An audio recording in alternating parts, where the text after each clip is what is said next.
Mañana, 2 de febrero, se celebra el Día Mundial de los Humedales, que actúan como fuente y purificador del agua, nos protegen de las inundaciones, de las sequías y de tantos desastres.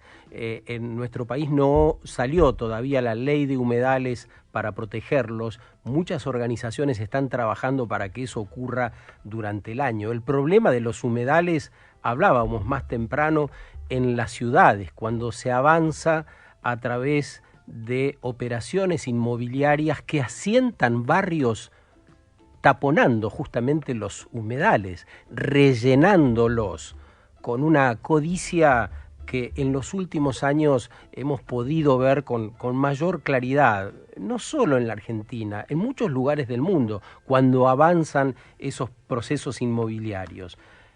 La necesidad de revisar todo lo que hacemos en la ciudad y en el campo también. Como sabemos, el modelo productivo de Argentina tiene que ver con la destrucción de nuestros bosques nativos. En los últimos 10 años se han perdido casi 3 millones de hectáreas de bosques nativos en el noroeste del país. Tiene que ver con los productos que utilizamos para la cosecha y la siembra en el campo de nuestro país. Tiene que ver con un modelo que expulsa a las personas de esos espacios de la Argentina y las manda a las ciudades, parte de la problemática que hablábamos antes con nuestro primer entrevistado. En fin, frente a nosotros la posibilidad de rediseñarlo todo con soluciones novedosas.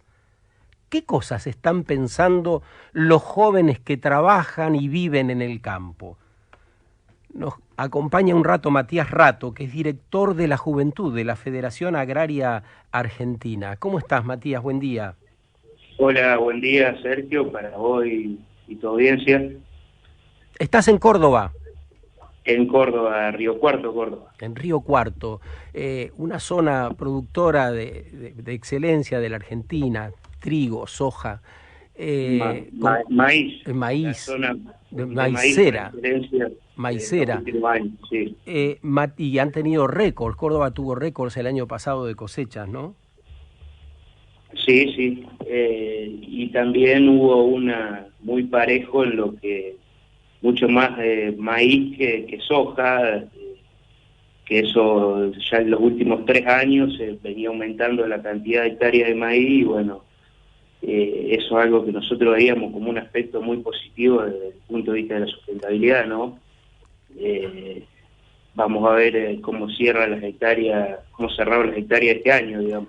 ¿Cómo piensan justamente la sustentabilidad, pero más que la sustentabilidad, el modo de producir en los próximos años cuando escuchan que muchos sectores de la sociedad científica hablan del cambio climático y la necesidad urgente de cambiar nuestros modos, pero en todos los campos, no solo en las zonas rurales, sino en las ciudades, cómo nos comportamos, cómo edificamos, cómo nos transportamos? Pero ustedes, ¿cómo están pensando esta cosa novedosa entre nosotros? Nosotros creemos que el campo tiene, sobre todo la agricultura, tiene un gran potencial en lo que va a ser, en lo que va a significar para los próximos años todos estos desafíos de reducir el balance de gases de efecto invernadero, porque la agricultura tiene la función de, a través de la fotosíntesis, captar y fijar carbono. Entonces, si bien por ahí mucho se habla de las emisiones por ahí de gases de efecto invernadero de lo que es la hacienda, el ganado vacuno, poco se habla de lo que es el balance, porque si bien uno tiene las emisiones que puede producir un animal, estamos hablando de que ese animal va a estar sobre una pastura o sobre, en lo que es la República Argentina, muchísimas hectáreas de pradera, que eso está fijando continuamente carbono. Entonces hay que hablar del balance, no solamente por ahí de las emisiones. Y bueno, ahí creo que el sector agropecuario ya cumple un rol importante y que en los próximos años se va a ir hacia modelos más sustentables.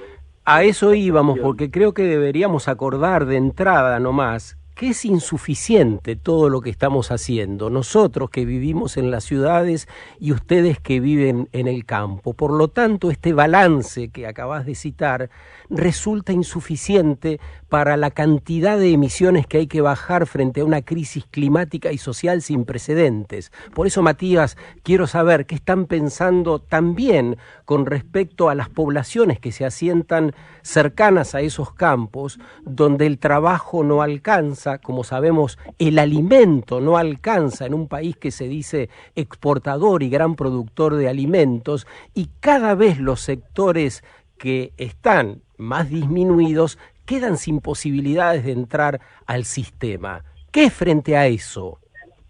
Totalmente, Sergio, por eso nosotros siempre la propuesta que tiene Federación Agraria, y nosotros venimos trabajando mucho sobre la juventud, lo que nosotros llamamos el arraigo, tratar de que las producciones, de generar producciones mixtas que generen arraigo en los pueblos del interior y trabajo ahí, porque no es lo mismo cuando tenemos los campos, pasa en muchos pueblos que tenemos los campos alquilados a mega empresas o algunos pools de siembra muy grandes, que no está mal el trabajo que hacen ellos, pero no es lo que nosotros por ahí defendemos, porque van, siembran y la plata se la llevan del pueblo, digamos.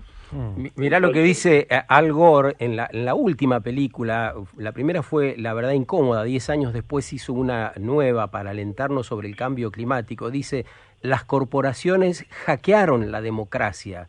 Dice que hemos naturalizado esta situación, la inacción de los gobiernos y de muchos sectores de la sociedad, esas corporaciones que vos citás que impiden el progreso esperable ahí en Córdoba, en el lugar donde estás, en Río Cuarto. ¿Qué tal, Matías? Juan Roax te saluda. Hola, Juan, ¿cómo te va? Otra de las consecuencias de este modelo, pareciera, o por lo menos que creo que es uno de los grandes miedos que cada vez resuena más, la degradación de los suelos. En términos medioplacistas o largoplacistas, ¿vamos a seguir teniendo un suelo fértil para poder cosechar?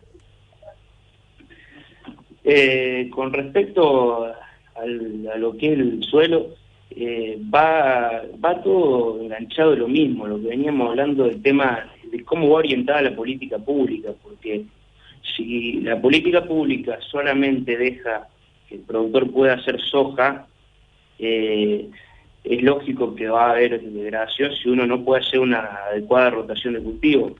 Por eso, lo que yo les mencionaba cuando arrancamos la conversación de cómo acá en Córdoba el impacto que tuvo cuando fue la baja de retenciones del maíz sobre la rotación de cultivo. Acá se hace mucho maíz, entonces se considera que realmente hay una rotación.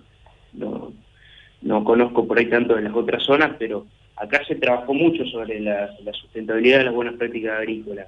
Y también, entonces, ahí va lo que es el impacto de la política pública. Matías, para que eso, que no ahí está, para que conozcamos del productor, sino depende también de cómo lo orientan los gobiernos. ¿Y de qué modo sucede eso? ¿De qué modo los gobiernos van orientando? Porque para que entendamos, ¿no? Pensar que vos trabajás con esto todos los días, pero para quienes no estamos ahí, no estamos en la región, no somos productores del suelo, no nos encargamos de vender granos, ¿cómo se puede orientar desde políticas públicas a que se haga monocultivo o no? Digamos, ¿cuáles son esos incentivos o esas brújulas que proponen un norte desde el gobierno? Y primero la cuestión de rentabilidad, porque si hacer maíz o hacer el trigo en invierno no tiene rentabilidad, o como sucedió en su momento, habían cerrado las exportaciones, no tiene precio. Al no tener precio, uno, por más que intente tratar de cuidar, porque el productor cuida su campo, el que trabaja su propia tierra la cuida, pero uno no puede producir si no puede salvar después los costos o no tenés un horizonte. Y lo que quería agregar cuando estábamos hablando del tema políticas públicas, que no tenemos que dejar de marcar que con los datos del último Censo Nacional Agropecuario, en nuestro país, comparado al del 2002, hay 83.000 productores menos. Ese es un dato que que tiene que ver con expulsión de gente de... Así es, y marca la concentración justamente de la tierra en pocas manos, ¿no? Claro. Y es un dato que nos toca a todos por igual, porque si vamos al censo anterior a este tomándolo del 2002 al 2018 se hizo, creo, si contamos el anterior son 100.000 productores que se cayeron con Menem, 60.000 hasta el censo del 2008 y hay unos 20.000 más, entonces es algo que atraviesa todos los gobiernos y bueno, que realmente nosotros lo venimos planteando hace mucho, de Federación Agraria.